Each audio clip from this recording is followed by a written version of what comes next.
Le Burundi et la Tanzanie ratifient l'accord de libre-échange continental africain. Cette approbation pour un commerce libre intra-africain a été faite le 17 juin et le 9 septembre 2021 par le Burundi et la Tanzanie respectivement. Par cet acte, les deux pays confirment leur adhésion au principe de libre circulation de biens et services avec toute la communauté d'Afrique de l'Est, mais aussi avec le reste du continent. Il y a plusieurs grilles de lecture quant à l'intégration continentale au sein de la ZLECAf pour la Tanzanie et le Burundi. La situation des deux pays est totalement différente. La Tanzanie est un pays très important dans l'Afrique subsaharienne puisqu'il s'agit du 6e pays le plus peuplé du continent.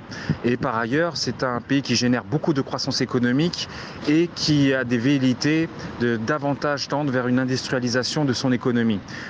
Pour cela, l'intégration au sein de la ZLECAf est une bonne chose puisqu'elle permettra non seulement de diminuer les barrières douanières, de gagner de nouveaux marchés pour son économie locale et cela aura forcément des répercussions positives. D'après le secrétaire général de la communauté d'Afrique de l'Est, Peter Matuki, la ratification massive des pays de la région à cet accord permettrait aux Africains de l'Est d'accéder à un grand marché continental et d'augmenter les exportations de la CAE vers les pays africains en dehors du bloc. Par ailleurs, selon la source, cet accord facilitera la circulation des personnes à travers l'Afrique, fera progresser les aspirations commerciales et de développement de la région en particulier et du continent en général. Pour la situation burundaise, c'est totalement différent.